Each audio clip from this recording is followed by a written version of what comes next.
හරි.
හරි. සමහර ගන්නකො.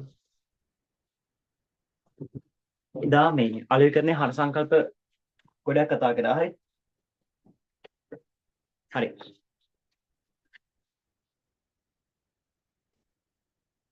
අලෙවිකරණේ හර සංකල්ප කිහිපයක් කතා කරා මේ අ, අවශ්‍යතා වුමනා නිෂ්පාදිතය සෝරි ඉල්ලුම දැසේ ගෙවන ලද මාධ්‍ය උපයන ලද මාධ්‍ය අයිති කර ගන්නා ලද මාධ්‍ය පිහිටුවීම ඒ වගේම ඉලක්ක වෙළඳපළ ඛණ්ඩනය ඒ වගේ ගණනාවක් කතා කරලා තියෙනවා. හරි.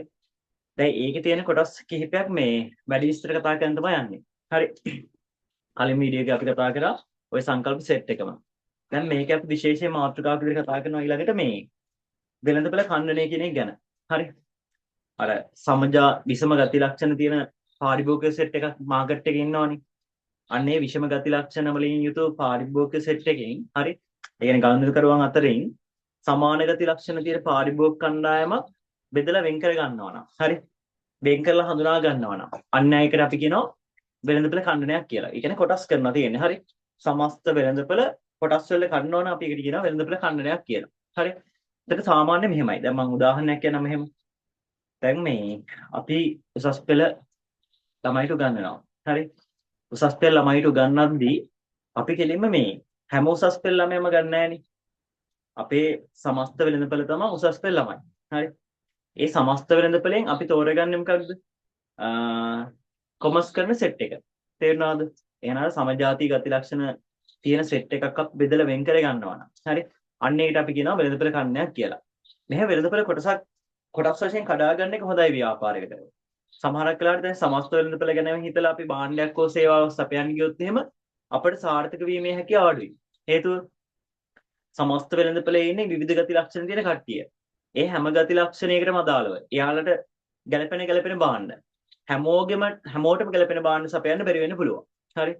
හැබැයි අපි එක සමාන ගති ලක්ෂණ තියෙන පාරිභෝගික කණ්ඩායමක් හඳුනාගත්තාම එයාලට අපිට වඩා තෘප්තිමත් විදිහට හරි එයාලා වඩා තෘප්තිමත් වෙන විදිහට ආකර්ශනීයව අපටත් ලාභයක් තියෙන විදිහට ආකර්ශනීයව හා ලාභදායී විදිහට අපිට සේවය සපයන්න පුළුවන්.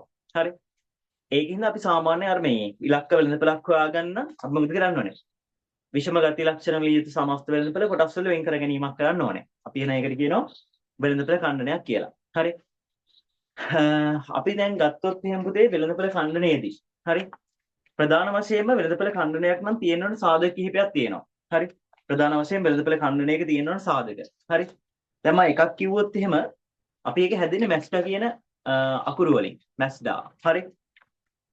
හරි.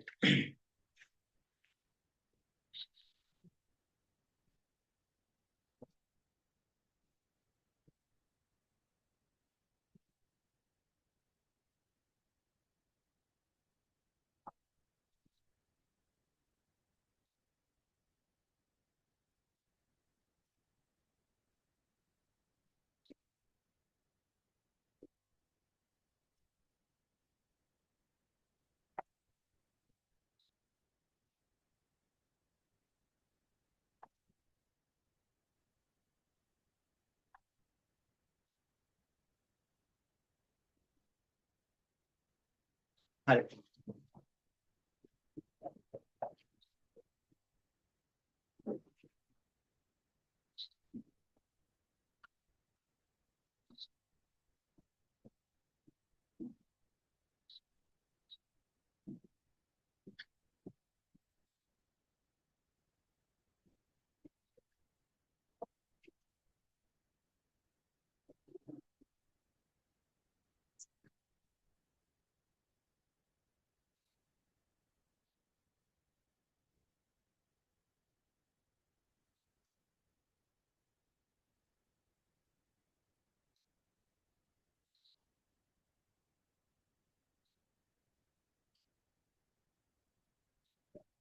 ඉතින් පොඩි වෙලා අපිට දෙන්න හරි.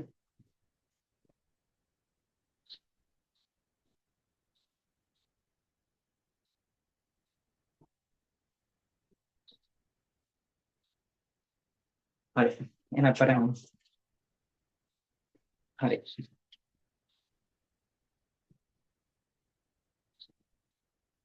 ඔයාලට මම එදා අර බගුවක් දෙන්නම් කිව්වා ලියාගන්න. ඒක ලියාගන්න දෙන්න බැරි වුණා. ඒක මම මේ ඔයාලට දෙන්නම්. හරි. ඒක පොඩ්ඩක් මට මතක් කරන්න. අපි ඉස්සෙල්ලාම එහෙනම් මේ වෙළඳපොළ ඛණ්ඩනයක් කියන්නේ මොකද්ද සහ මේකේ ලක්ෂණ ටික කතා කරලා ඉමු. හරි. වෙළඳපොළ ඛණ්ඩනයක් කියන්නේ මොකද්ද කියලා කිව්වා. එහෙනම් හොඳ වෙළඳපොළ ඛණ්ඩනයක නැත්නම් අපි කියනවා සඵලදායී වෙළඳපොළ ඛණ්ඩනයක තියෙන ලක්ෂණ පහයි. මේක පටන් ගන්න මැස්ඩා වලින් කියලා කිව්වා. හරි. මැස්ඩා. හරි. හරි. එම් අකුරෙන් කියන්නේ බං මෙෂරබල් කියලා. හරි. මෙෂරබල් කියලා කියන්නේ මොකක්ද අපි දන්නවනේ. මැනිය හැකි වෙන්න ඕනේ වෙළඳපොළ ඛණ්ඩනයක් කරොත්. මැනිය හැකි වීම. ඊළඟට ඒ වගේම ඒ අකුරෙන් කියන්නේ accessible. හරි. accessible. ඒ කියන්නේ ළඟා වෙන්න පුළුවන් වෙන්න ඕනේ කියලා කියනවා. හරි. ළඟා විය හැකි බව. ළඟා විය හැකි බව. ඒ වගේම එස් අකුරෙන් අපි කියනවා sustainable ප්‍රමාණවත් බව කියලා ගන්න පුළුවන්. හරි. ප්‍රමාණවත් බව. ප්‍රමාණවත් බව. ප්‍රමාණවත් බව. තව වෙන් කළ හැකි බව. වෙන් කළ හැකි බව. තව එකක් තියෙනවා ක්‍රියාත්මක කළ හැකි බව. ක්‍රියාත්මක කළ හැකි බව. ක්‍රියාත්මක කළ හැකි බව. හරි. මෙන්න මේ වගේ ප්‍රධාන ලක්ෂණ පහක් තියෙනවා. සඵලදායී වෙළඳපොළ ඛණ්ඩනයක් නම් තියෙන ලක්ෂණ විදිහට. හරි. මහපෝ කියන්න අපි වෙළඳපොළ ඛණ්ඩනයක් කියලා කිව්වේ විෂම ගති ලක්ෂණ තියෙන සමස්ත වෙළඳපොළෙන් සමජාතීය ගති ලක්ෂණ තියෙන කොටසක්. හරි. බෙදලා වෙන් කර ගන්නවා නම් අපි යන්නේ බෙදලා වෙන් කිරීමට අපි කියන වෙළඳපොළ ඛණ්ඩනයක් කියලා. තේරුණාද? වෙළඳපොළ ඛණ්ඩනයක් කරපුවම අපිට ප්‍රයෝජන කිහිපයක් තියෙනවා. මම ප්‍රයෝජන පහ කියලා කෙලින්ම නෝට් එක දෙන්න. හරි. ප්‍රයෝජන පහ තමයි පුතේ මෙහෙම. එකක් අපිට ඒ කියන්නේ මේ අර වඩාත් ආකර්ශනීය වගේම ලාභදායීව සේවය කරන්න පුළුවන් වෙළඳපොළ කොටස හඳුනාගත්තාම හරි අන්නේ ඒ කියන්නේ සමස්ත වෙළඳපොළ අර සමජාතීය සමාන ගති ලක්ෂණ වලින් තියෙන වෙළඳපොළ ඒ කියන්නේ කොටස් වල බෙදලා වෙන් කරනවානේ. එහෙන් බෙදලා වෙන් කරපුවාම අපේ සම්පත් ටික හරි අපිට තියෙන සම්පත් ටික කාර්යක්ෂමව එයාලට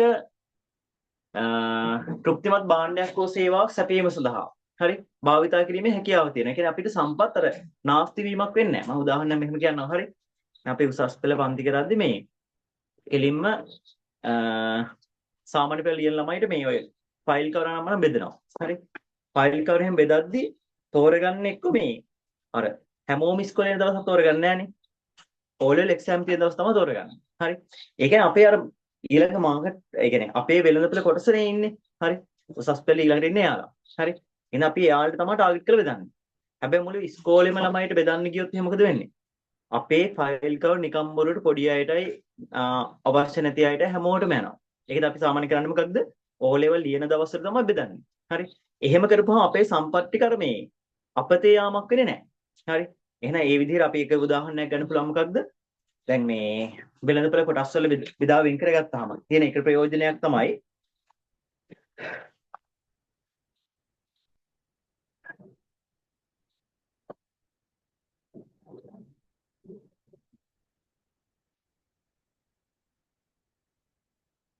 ආයතන සීමිත සම්පත් සඵලදායීව හා කාර්යක්ෂම ලෙස යොදා ගන්න පුළුවන්. එකක්. හරි.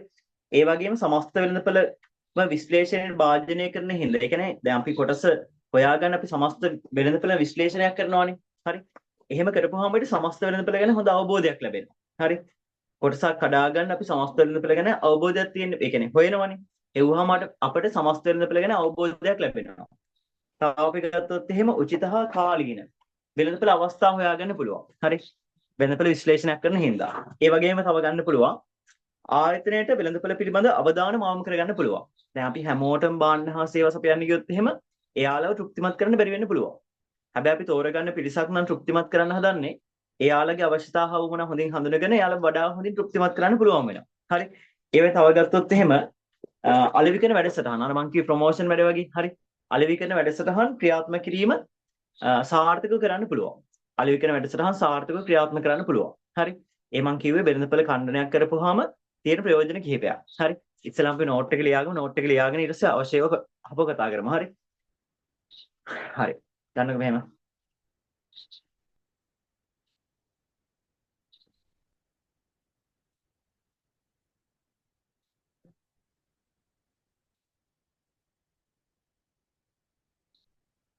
ලියාගෙන වෙළඳපළ ඛණ්ඩනයක් කියන්නේ මොකක්ද කියන එක මෙහෙම. හරි. වෙළඳපළ ඛණ්ඩනය.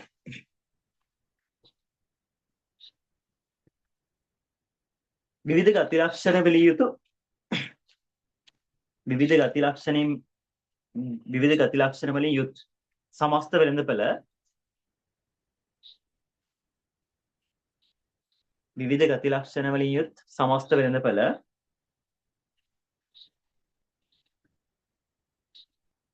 සමජාතීය ගති ලක්ෂණ වලින් යුත් සමජාතීය ගති ලක්ෂණ වලින් යුත්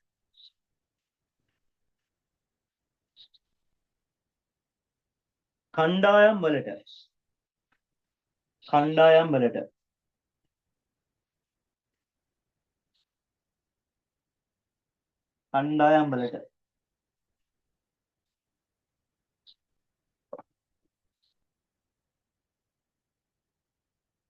බෙදා වෙන් කිරීමයි. කණ්ඩායම් වලට බෙදා වෙන් කිරීමයි. එදා ඒ අර බෙදලා වෙන් කරගන්න කොටස තමයි අත්‍තරම ඉලක්ක වෙළඳපළයි. හරි. අපේ ටාගට් මාකට් එකනේ. හරි. සමස්ත වෙළඳපළේ අපි ඒ කොටස හොයාගන්න අපි කියනවා ඉලක්ක වෙළඳපළ හොයාගන්න එකට අපි කියන මොකක් කියලාද? වෙළඳපළ ඛණ්ඩනයක් කියලා. හරි. හරි. තියෙනවා බම් පහල මෙහෙම. වෙළඳපළ ඛණ්ඩනයක ප්‍රයෝජන කිහිපයක් ලියාගෙන තියෙනවා. හරි. තියෙනවා මේ පළවෙනි එක වෙළඳපළ ඛණ්ඩනයක් කරපුවාම අපි සමස්ත වෙළඳපළ ගැන මෙහි හිතන්නේ නැතුව එකක් කියනවා මෙහෙම. හරි. ආපහු කියන්න. හරි. විවිධ ගති ලක්ෂණ වලින් යුත් සමස්ත වෙළඳපළ විවිධ ගති ලක්ෂණ වලින් යුත් සමස්ත වෙළඳපළ පිටුවන්ගේ 25 මං හිතන්නේ. හරි. විවිධ ගති ලක්ෂණ වලින් යුත් සමස්ත වෙළඳපළ සමජාතීය ගති ලක්ෂණ වලින් යුත් කණ්ඩායම් වලට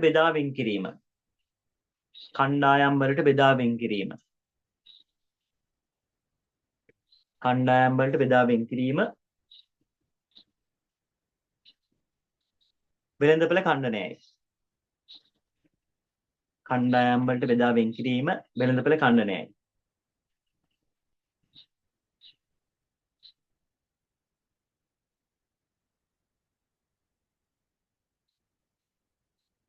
හරි. 15 තියෙනවා මේ වෙළඳපළ ඛණ්ඩනයේ ප්‍රයෝජන කියලා කිහිපයක් කතා කරන්න මේ අපි වෙළඳපළ ඛණ්ඩනයක් කරපුවම තියෙන ප්‍රයෝජන. හරි. තියෙනවා සමස්ත වෙළඳපළම විශ්ලේෂණයට භාජනය කරන නිසා වෙළඳපළ පිළිබඳ හොඳ අවබෝධයක් ලබා ගත හැකි වීම. ඒක ලියා ගන්නකො. වෙළඳපළ පිළිබඳ අවබෝධයක් ලැබීම කියලා. වෙළඳපළ පිළිබඳ හොඳ අවබෝධයක් ලැබීම. එක හරි.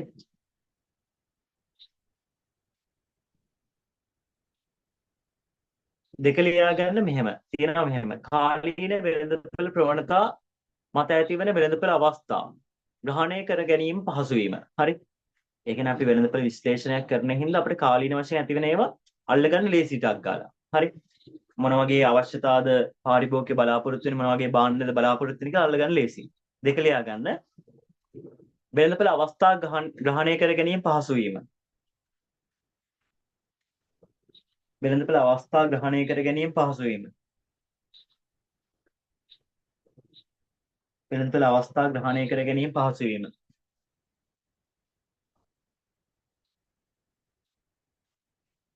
ඊළඟ ලියා ගන්න.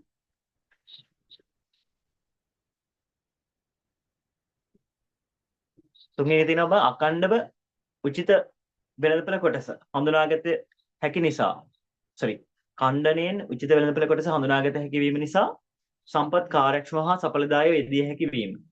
ලියගෙන එන සම්පත් කාර්යක්ෂම හා සඵලදායීව භාවිතා කළ හැකි වීම කියලා. සම්පත් කාර්යක්ෂම හා සඵලදායීව භාවිතා කළ හැකි වීම. සම්පත් සඵලදායීව හා කාර්යක්ෂමව භාවිතා කළ හැකි වීම.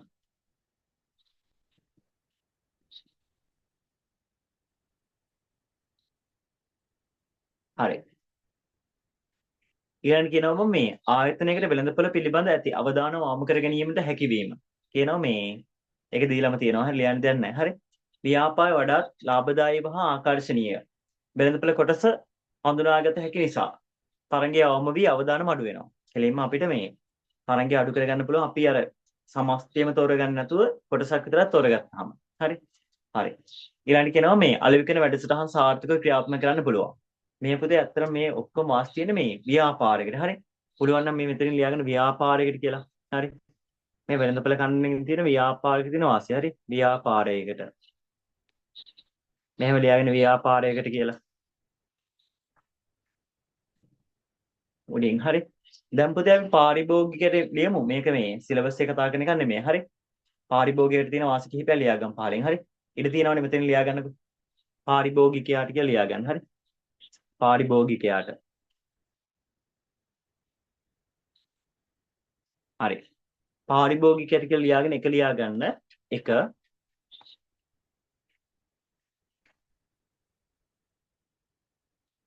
පාරිභෝගික තෘප්තිය වර්ධනය වීම. පාරිභෝගික තෘප්තිය වර්ධනය වීම.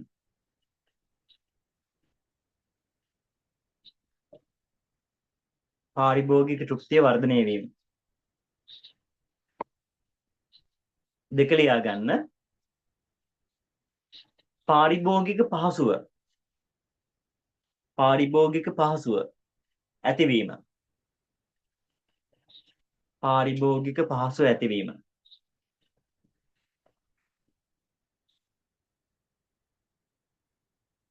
ඊළඟ එක ලියාගන්න.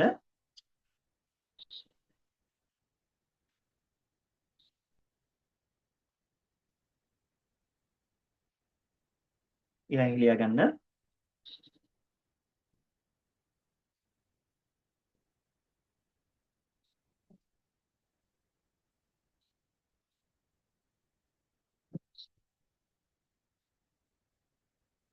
පාරිභෝගික අවශ්‍යතා හා උවමනා අනුව පාරිභෝගික අවශ්‍යතා හා උවමනා අනුව පාරිභෝගික අවශ්‍යතා හා උවමනා අනුව භාණ්ඩ හා සේවා ලබාගත හැකි වීම. පාරිභෝගික අවශ්‍යතා හා උවමනා අනුව භාණ්ඩ හා සේවා ලබාගත හැකි වීම.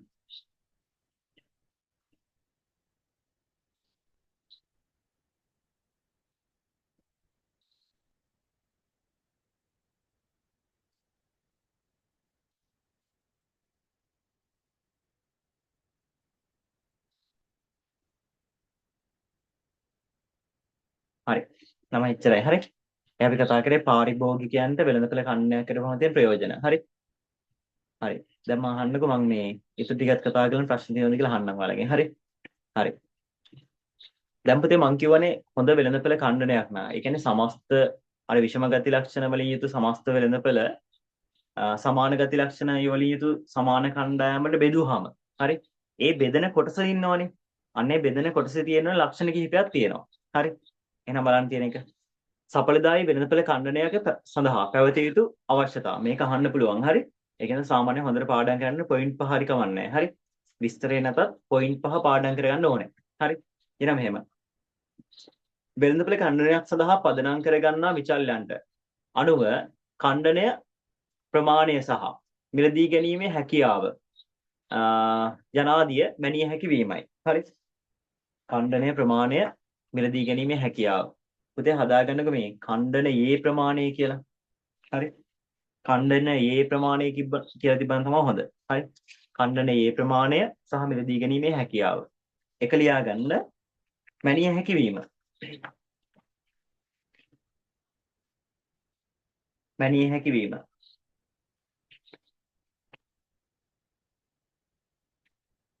හරි. දෙක බං ඊට පස්සේ අපිට කියනවා මෙහෙම. තෝරාගත් වෙළඳපළ ඛණ්ඩනය කරා පහසුවෙන් ළඟා වීමට තොරතුරු ලබා ගැනීමට හැකි වේ යුතු වීමයි. හරි. ඒකට ලියා ගන්න. එක මැනිය හැකි වීම, දෙක ළඟා විය හැකි වීම. ළඟා විය හැකි වීම. ළඟා විය හැකි වීම. නැත්නම් ළඟා විය හැකි බව කියලා ලියුවොත් කමක් නැහැ. හරි. ළඟා විය හැකි බව. ළඟා විය හැකි බව. ඊළඟට තියෙනවා මේ තෝරා ගන්න ලබන වෙළඳපළ ඛණ්ඩනය තුලින් ව්‍යාපාර ආයතනයකට ප්‍රමාණවත් ලාභයක් ඉපිය හැකි විය යුතුය. හරි. ප්‍රමාණවත් බව කියලා ලියාගන්න. තුන ප්‍රමාණවත් බව. ප්‍රමාණවත් බව.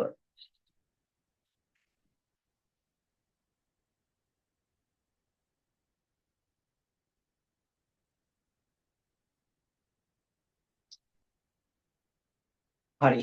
හතර ලියාගන්න. තියෙනවා ඒ වෙළඳපළ ඛණ්ඩනයේ වෙනස්කම් පැහැදිලිව හඳුනාගත හැකි වීමයි. හරි. අපි වෙළඳපළ කොටස් කිහිපයකට කැඩුවොත් එහෙම එක ඒ කියන්නේ එකින් එකට මේ වෙනස් ලක්ෂණ තියෙන්න ඕනේ. හරි. ඒකෙන්ද ලියාගන්න මේ වෙන්කොට හඳුනාගත හැකි බව. වෙන්කොට හඳුනාගත හැකි බව. වෙන්කොට හඳුනාගත හැකි බව.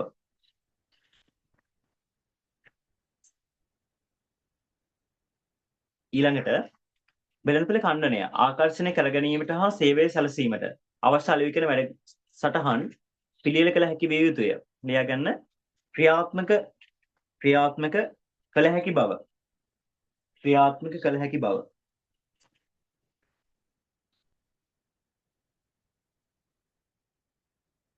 ක්‍රියාත්මක කළ හැකි බව.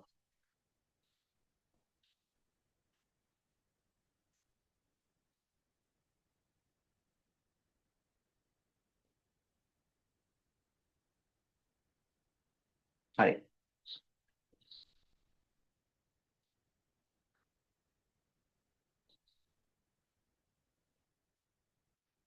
ළමයි එහෙනම් මේ තියෙන්නේ මේ සඵලදායී වෙළඳපොළ ඛණ්ඩනයක තියෙන ලක්ෂණ පහ. හරි. වෙළඳපොළ ඛණ්ඩනය ආකර්ෂණය කර ගැනීමට හා සේවය සැලසීමට අවශ්‍ය අලෙවි කරන වැඩසටහන් පිළියෙල කළ හැකි වීමයි කියලා මේ විය යුතුයි කියලා කියනවා. හරි. එහෙනම් ඒ ටික පාඩම් කරන්න පොයින්ට් විදියට. හරි. දැන් මේ කතා කරන්නේ බම් වෙළඳපොළ ඛණ්ඩනයක් කරන්න පුළුවන් ප්‍රධාන පදනම් හතරක්. හරි. මේ පදනම් හතර අනිවාර්යෙන් පාඩම් කරගන්න. හරි. මේ පදනම් හතර අහන්න පුළුවන්. හරි. අහපු ප්‍රශ්න තියෙනවා ගොඩක්. හරි කියනවා මෙහෙම. පාරිභෝගික වෙළඳපොළ ඛණ්ඩනය යොදා ගන්නා පදනම් පහත් සටහන මගින් දැක්විය හැකිය. පළයන් සටහනක් තියෙන ඉස්සලාම අපි කවුන්ට් ටික බලමු. හරි. එක කියනවා මේ භූගෝලීය සාධක. එක් කියනවා භූගෝලීය ප්‍රදේශ, ඊටසේ දේශගුණික සාධක, නගරවල විශාලත්වය, ජන ඝනත්වය ආදී සාධක මත වෙළඳපොළ ඛණ්ඩනය කරනවා. අපි ඒවට කියනවා භූගෝලීය සාධක මත වෙළඳපොළ ඛණ්ඩනය කිරීමක් කියලා. දැන් හිතන්නකෝ. දැන් අපි ගත්තොත් කුලියාපිටිය. හරි. කුලියාපිටිය, කුරුණෑගල, නාරම්මල එහෙම වෙන් කිරීමක් කරනවා. අපි ඒවට කියනවා මොකක්ද? භූගෝලීය පදනම. ශ්‍රී ලංකාව, බංග්ලාදේශ, ඉන්දියා එහෙමනම් භූගෝලීය. දෙක ප්‍රජා විද්‍යාත්මක සාධක.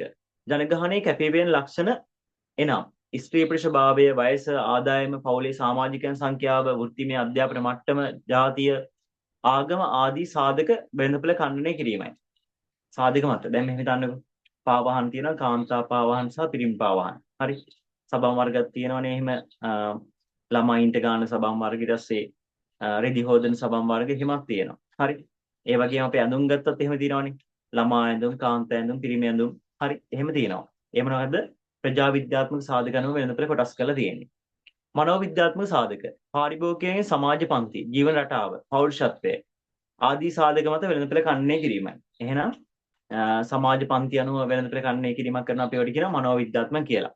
චර්යාත්මක පාරිභෝගිකයන් භාණ්ඩයක් හෝ භාණ්ඩයකට හෝ ආයතනයකට ඇති සම්බන්ධතාව එනම් භාණ්ඩයෙන් ලැබෙන ප්‍රයෝජන මිලදී ගන්න අවස්ථාව තත්වය ආකල්ප පක්ෂපාතීත්වය ආදී සාධක මත වෙළඳපොළ කණ්ඩනය කිරීමයි. හරි. හරි. එයාගේ ආකල්ප මිලදී ගන්න අවස්ථා පක්ෂපාතීත්වය වගේ නා අපි කියනවා චර්යාත්මක කියලා. හරි. ඒ සාධක හතර පාඩම් කරගන්න අනිවාර්යයෙන්. දැන් එහා පැත්තේ තියෙන බං ඒ හතර අනුව අපි මේ කතා කරපු උපකොටස් ටික අර නිදසුන් කතා කරානේ. ඒව තව වර්ගීකරණයක් කරලා තියෙනවා මේ ලොකුවටම කතා කරන්න. හරි. කියන එක බලන්නකෝ. කියනවා මෙහෙම.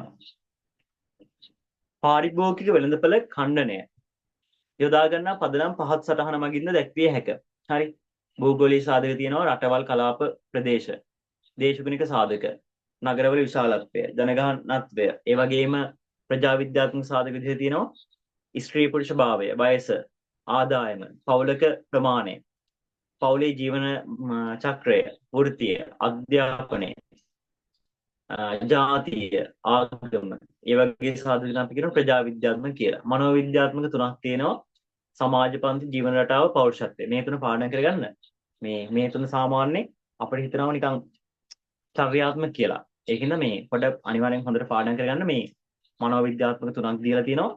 මෙන්න මේ තුන. සමාජ පන්ති, ජීවන රටාවයි පෞරුෂත්වයයි. හරි.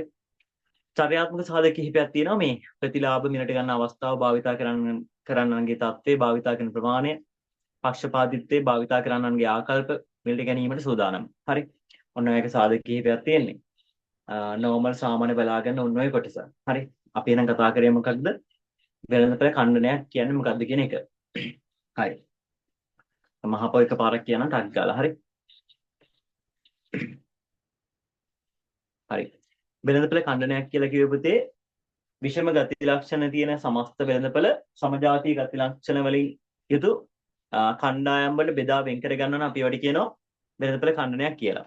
වෙළඳපොළ ඛණ්ඩනයක තියෙන ලක්ෂණ පහයි ඒක ඒ පහ කියවෙනවා මැස්ඩා කියන වචන වලින්. හරි. මැස්ඩා කියන ඉංග්‍රීසි වචනෙන් කියවෙනවා.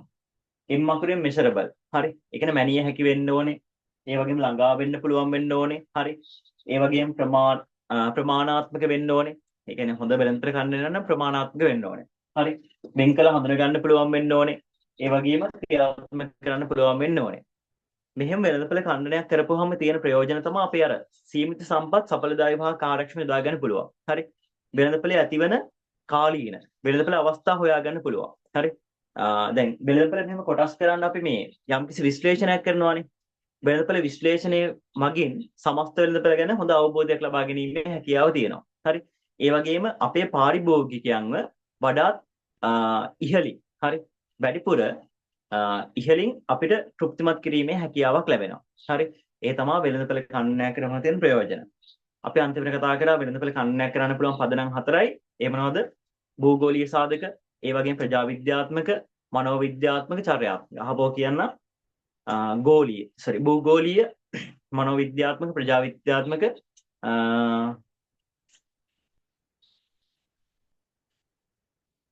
චර්යාත්මක. හරි. ඔන්න ඔය ටිකේ ගැටලුවක් තියෙනවද කියලා කියන්න බෑ ඉක්මනින්. ටක් ගාලා මෙසේජ් එකක් දාන්න හැමෝම. වෙළඳපොළ ඛණ්ඩනයක් කියන්නේ මොකක්ද සහ වෙළඳපොළ ඛණ්ඩනයක ලක්ෂණ සහ තියෙන ප්‍රයෝජන කතා කරේ. ඒ වගේම වෙළඳපොළ ඛණ්ඩනය කරන්න පුළුවන් පදනම් 4ක් කතා කරා. හරි. ඒ ටිකේ ගැටලුවක් තියෙනවද? ඉක්මනින් කියන්න ටක් ගාලා මෙසේජ් එකක් දාන්න. දුල්මි, යංගා, සල්ෂිකා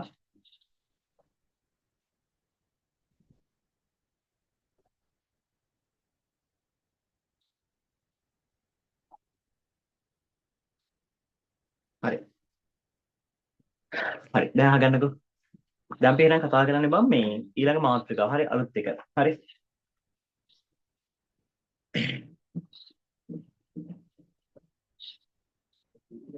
හරි. ඊළඟ කතා කරන්නේ අපි මේ ඉලක්ක වෙළඳපොළක් කියන්නේ කවුද කියලා. හරි. ඉලක්ක වෙළඳපොළ කියන්නේ කවුද කියලා දන්නවා බං. හරි. ඉලක්ක වෙළඳපොළක් කියලා කියන්නේ සාමාන්‍ය ව්‍යාපාරයකට ආකර්ශනීයම වගේම ලාභදායී ලෙස හරි. ආකර්ෂණීය මෙන්ම ලාභදායී ලෙස සේවය කරන්න පුළුවන් වෙළඳපොලේ කොටස. හරි. දැන් මම මෙහෙම ගන්නම්කෝ. අපි දියවැඩියා රෝගීන් සඳහා බෙහෙත් එකක් හදනවා නම් දියවැඩියා රෝගීන් තමයි අපේ ඉලක්ක වෙළඳපොළ. හරි. මම උසස් පෙළ DS account උගන්වනවා කොමර්ස් කරන ළමයි තමයි කවුද? මගේ ඉලක්ක වෙළඳපොළ. හරි. දැන් ඊට පස්සේ මං විශ්වවිද්‍යාලයක් ගාව ලොකු බෝඩින් දෙන්න ලොකු බිල්ඩින් එකක් හදනවා නම් මම බිල්ඩින් එකේ අයිතිකාරයා නම් මගේ ඉලක්ක වෙළඳපොළ තමයි විශ්වවිද්‍යාල සිසුන්. හරි. ඒ වගේම අපි ගත්තොත් එහෙම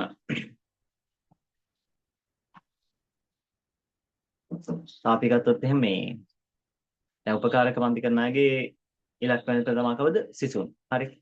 තව අපි ගත්තොත් හරි. ගැරිජ් වල ඉලක්ක වෙළඳපොළ තමයි කවුද? වාහන කැඩලා එන අය. තේරුණාද? අන්න එහෙනම් අපි කියනවා සමස්ත වෙළඳපොළෙන් හරි තමන්ට ආකර්ශනීය වගේම ලාභදායීව සේවය කරන්න පුළුවන් වෙළඳපොළ කොටසට අපි කියනවා මොකක් කියලාද? ඉලක්ක වෙළඳපොළක් කියලා. හරි. හරි. දැන් ටග් ගාලා එහෙනම් ලියා ගන්නකො මෙහෙම. ඉලක්ක වෙළඳපොළ.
පුතේ පොඩි වෙලාවක් දෙන්න.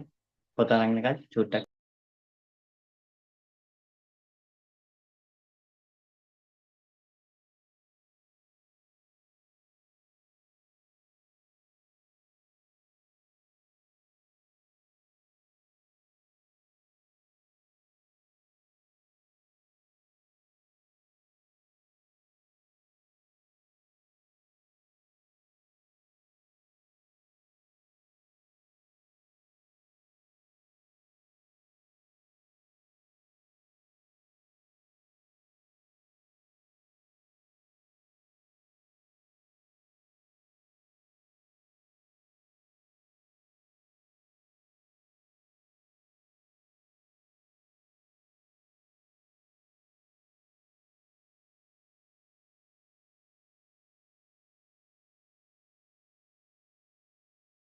හරි. ලියාගෙන පුතේ මෙහෙම. ලියාගෙන සමස්ත වෙළඳපොළ තුල සිටින සමස්ත වෙළඳපොළ තුල සිටින සමස්ත වෙළඳපොළ තුල සිටින විවිධ ගති ලක්ෂණ වලින් යුක්ත ගනුදෙනුකරුවන් අතරින් විවිධ ගති ලක්ෂණ වලින් යුක්ත ගනුදෙනුකරුවන් අතරින් විවිධ ගති ලක්ෂණ වලින් යුක්ත ගනුදෙනුකරුවන් අතරින් සමාන ගති ලක්ෂණ වලින් යුක්ත. සමාන ගති ලක්ෂණ වලින් යුක්ත. සමාන ගති ලක්ෂණ වලින් යුක්ත ගනුදෙනුකරුවන් හඳුනාගෙන. ගනුදෙනුකරුවන් හඳුනාගෙන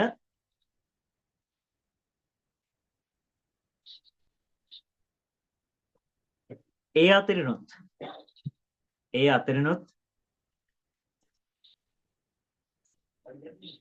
ආයතනයට වඩාත් ආකර්ශනීය මෙන්ම ආයතනයට වඩාත් ආකර්ශනීය මෙන්ම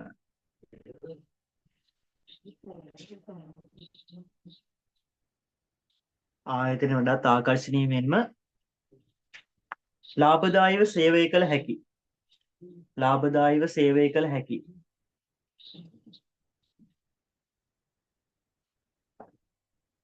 ලාභදායීව සේවය කළ හැකි වෙළඳපළ කොටසයි. ලාභදායීව සේවය කළ හැකි වෙළඳපළ කොටසයි. හරි. මාප එක පාරක් කියන රැග්ගල බලා ගන්න. හරි. සමස්ත වෙළඳපළ තුල සිටින විවිධ ගති ලක්ෂණ වලින් යුක්ත ගනුදෙනුකරුවන් අතරින් සමාන ගති ලක්ෂණ වලින් යුක්ත ගනුදෙනුකරුවන් හඳුනාගෙන ඒ අතරිනුත් ආයතනයකට වඩාත් ආකර්ශනීය මෙන්ම ලාභදායීව සේවය කළ හැකි වෙළඳපළ කොටසයි. හරි. ලාභදායී වගේම ආකර්ශනීය විදිහට සේවය කරන්න පුළුවන් වෙළඳපළ කොටසට අපි කියනවා ඉලක්ක වෙළඳපළක් කියලා. පහළ තියෙන ඊට සබම් මෙහෙම. හරි. කිසියම් නිෂ්පාදකයෙකු තම නිෂ්පාදිත අලෙවි කිරීම සඳහා සමස්ත වෙළඳපළෙන් නිශ්චිත පාරිභෝගික පිරිසක් කෙරෙහි අවධානය යොමු කිරීම හෙවත් තම නිෂ්පාදිත පාරිභෝගික කණ්ඩායමක් තෝරාගෙන ඒ අය වෙනුවෙන් හඳුන්වා දීම සඳහා වන වෙළඳපළ ඉලක්ක වෙළඳපළයි. හරි. එහෙනම් ඉලක්ක වෙළඳපළ ගැන තියෙන්නේ. හරි.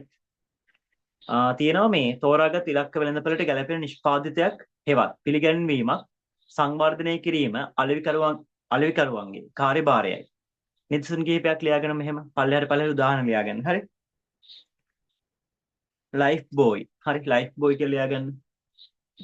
උදාහරණ ලියාගන්න. හරි. Life boy.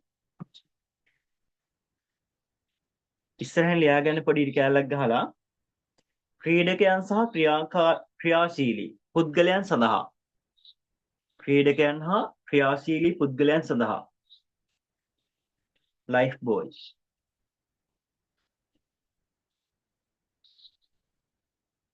ඊළඟට සන්ලයිට්.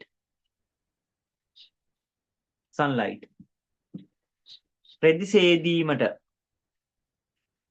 නැත්නම් රෙදි සෝදන්නන් කියලා ගන්නත් පුළුවන්. හරි. රෙදි සෝදන්නන් කියලා ගන්නකො. සෝදන්නන්. හරි. ඉලක්ක වෙළඳපළ. ඊළඟට කොහොඹ සබන්. හරි. කොහොඹ සබන් ලියාගෙන වැඩිහිටියන් කියලා. වැඩිහිටියන්. හරි. තව තරුණියන්. හරි. තව ඊළඟට ලියාගෙන පෙයාස් බේබි.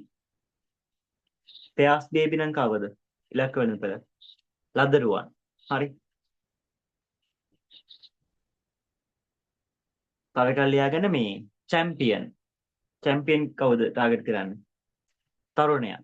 හරි. තරුණයන්. හරි. ඒ ඇති ඈ. මොන කැලීන් එහෙමත් ගන්න පුළුවන්. හරි. කැලීන් තරුණියන්ව ටාගට් කරනවානේ. මොනවද? ලක්ස්. ඊට පස්සේ අපි ගත්තොත් එහෙම තව මොනවද තියෙන්නේ? ගොඩක් සවන් වර්ග. එහෙනම් ඒ තරුණියන්ව අපේක්ෂා කරන්න. හරි. තරුණියන්ව තමයි මේ ඉලක්ක කරන්නේ. හරි. දැන් අපිට ඊළඟ කතා කරන්න තියෙන්නේ බං පිහිටුවීමක් කියන්නේ මොකක්ද කියන එක. හරි.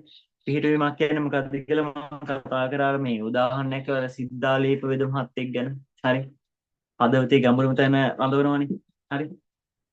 සාමාන්‍යයෙන් අපි කිව්වේ මොකක්ද? කිසියම් නිෂ්පාදනයක් පිළිබඳ පාරිභෝගිකයා මනසේ යහපත් ආකල්පයක් ඇති කරනවා නම් අපි ඒකට කියනවා පිහිටුවීමක් කියලා. අපිට දීලා තියෙන එක බලමු. හරි. Market positioning. හරි. පිහිටුවීම. භාණ්ඩයක් හෝ සේවාවක් හෝ පිළිබඳව පාරිභෝගිකයාගේ මනසෙහි ඉඩක් ඇති කරලීමයි.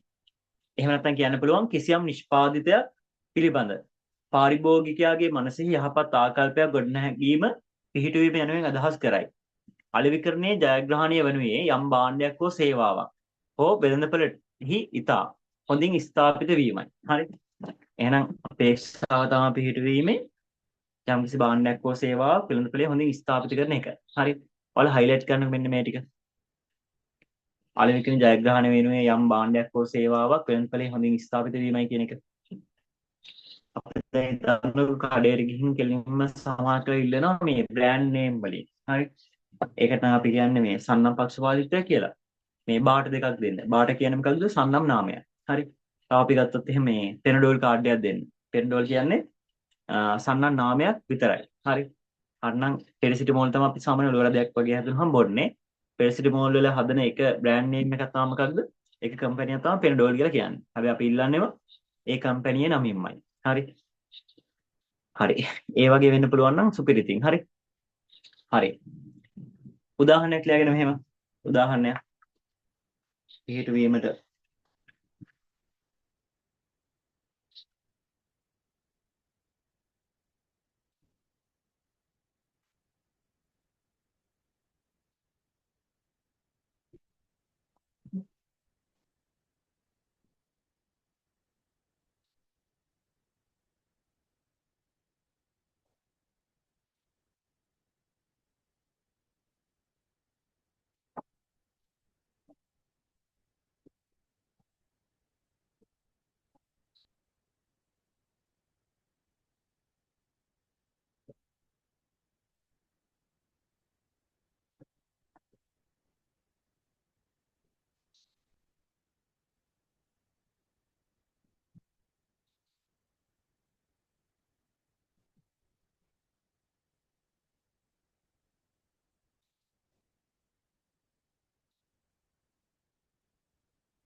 හරි තමයි ඔක පොඩ්ඩක් උදාහරණයක් ලියන එක චුට්ටක් පල්ලෙහෙන් බලන්නකෝ උදාහරණ විතරම තියන්න හරි ඒකට මම එකක් දෙන්නම් පහළ බලන්නකෝ තියෙනවා මේ වෙළඳපොලේ ස්ථාපිත කළ හැකි නැත්නම් පිහිට විය හැකි ආකාර හරි උදාහරණයක් අරකට හරි උදාහරණ පොඩ්ඩක් මම දෙන්නම් බලන්න හරි ඒක පොඩ්ඩක් කොහොමද තියාගන්නකෝ හරි පහළ තියෙනවා බම් මේ වෙළඳපොලේ ස්ථාපිත කළ හැකි ආකාර කිහිපයක් ලියන්න තියෙනවා හරි තියෙනවා විවිධ ප්‍රවර්ධන ක්‍රම භාවිතා කරමින් ගණනකරුවන්ගේ මනසෙහි මනස තුළ භාණ්ඩයක් හෝ සේවාවක් ගැඹුරින් තැන්පත් කිරීම මගින් නිෂ්පාදිත පිහිටවීම සිදු කෙරේ. ඒ අනුව පිහිටවීම පහත ක්‍රම පහත පරිදි දැක්විය හැක. එක ලියාගන්න මෙහෙම එක. භාණ්ඩය තුළ විවිධ ගුණාංග හා ප්‍රයෝජන ඇතුළත් කිරීම. හරි. භාණ්ඩය තුළ විවිධ ගුණාංග හා ප්‍රයෝජන ඇතුළත් කිරීම. එක.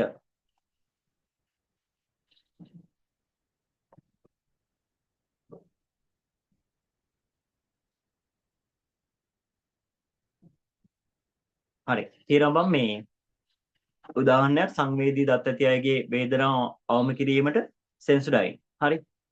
ඒ වගේම අංගෝපාංග මත පිහිටවීම කියලා ගන්න පුළුවන් අරක ප්‍රතිලාභ මත පල්ලෙහ අංගෝපාංග මත පිහිටවීමක් තියෙනවා. ආපිකෝ හයිබ්‍රිඩ් වතුර ටැංකිය ඇතුළත සුදු පැහැති ලේයරේ ආරක්ෂිත මොඩිය. හරි. ඔන්න ඔය වගේ සාධක හින්දා ඒක මේ පාරිභෝගික මනසට දීලා තියෙන්නේ. හරි. ඇතුළත සුදු පාට ඒ වගේම ආරක්ෂිත මොඩියක් තියෙනවා නම් ඒ ආපිකෝ. හරි. ඒ වගේම දත් මුල් වේදනාවක් තියෙනවා සංවේදී දත් තියෙන අයට නම් සෙන්සොඩයින් තමයි ගැලපෙන්නේ. ඒක දැන්ටම අපිට දීලා ඉවරයි. හරි. එහෙනම් අපි ඔය කියනවා පිහිටවීමක් කියලා. ඒ තියෙන මොකක්ද? භාණ්ඩය තුළ විවිධ ගුණාංග ඇතුළත් කළ තමයි මේ පාරිභෝගික මනසේ පිහිටවන්නේ. දෙක තියෙනවා මේ තරංකරුවන්ට එරෙහිව පිහිටවීම කියලා. දෙකට ලියාගන්න මෙහෙම. තරංකරුවන්ට සාපේක්ෂව වඩා ඉහළ සේවාවක් ලබා දීම. දෙවෙනි එක ලියාගන්න තරංකරුවන්ට සාපේක්ෂව වඩා ඉහළ සේවාවක් ලබා දීම.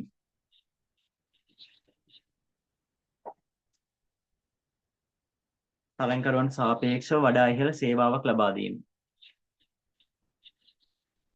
හරි. ඒක තියෙනවා මෙහෙම උදාහරණයක් නියම lemon puff Munchee lemon puff. හරි. තියෙන ඊට පස්සේ මේ පාරිභෝගිකය මත පිහිටවීම. ජොන්සන්ස් ඇන්ඩ් ජොන්සන්ස් ලදරු නිෂ්පාදන. හරි. තව තියෙනවා භාවිතා වන අවස්ථාව මත පිහිටවීම. කැඩ්බරි රෝස් චොකලට් තෑග් දීමට හෝ ස්තුතිය ප්‍රකාශ කරන්න භාවිතා කරන්න පුළුවන්. මිල පරාසයක් තුල පිහිටවන්න පුළුවන්. දොන් කරෝලිස් ලීබඩු අධිසුකෝපභෝගී සන්නමක් ලෙස. තව තියෙනවා මේ සංස්කෘතික සංකේත මත පිහිටවන්න පුළුවන් 100%ක් ශ්‍රී ලාංකික නිෂ්පාදිත සිංහල නෙමෙයි සිංහ. හරි. සිංහ ලාංඡනය සහිත පැලවත්තු ප්‍රෙෂ් මිල්ක්. හරි. සිංහල නෙමෙයි සිංහ. හරි. සිංහ ලාංඡනය සහිත පැලවත්තු ප්‍රෙෂ් මිල්ක්. ඊළඟට කාණ්ඩයක් තුල පිහිටවීම. කීර්තිමත් වාහන කාණ්ඩයේ ආරක්ෂිතම වාහනේ Volvo. හරි. ඔය වගේ පිහිටවන්න පුළුවන් ආකාර කිහිපයක් තියෙන්නේ. මේකෙන් පුතේ සාමාන්‍ය සිලබස් එකේ දීලා තියෙන්නේ පළවෙනි තුන විතරයි. හරි. අංගෝපාංග භාණ්ඩය තුළ විවිධ ගුණාංග හා ප්‍රයෝජන ඇතුළත් කිරීමයි තරංකරුවන්ට වඩා සාපේක්ෂ ඉහළ සේවාවක් සැපයීම වගේනුයි ඒ වගේම පාරිභෝගික මත පිහිටවීමයි කියන තුන තමයි තියෙන්නේ සිලබස් එකේ. හරි. ඒකෙන්ද සාමාන්‍ය මේ හතරක් වගේ පාඩම් කරගත්තොත් ඇති. හරි. ඔක්කොම පාඩම් කරන්න පුළුවන් නම් හොඳයි. මම කියන්නේ බැරිම වුණත් හතරක් හරි පාඩම් කරගන්න ඕනේ අනිවාර්යෙන්. හරි. හරි. ඒ අපි කතා කරේ එහෙනම් මේ පිහිටවීමක් කරන්න පුළුවන් ආකාර සෙට් එක. හරි. හරි. දැන් අහගන්නකෝ. දැන් මම අලුත් එකක් විදිහට පටන් ගන්න.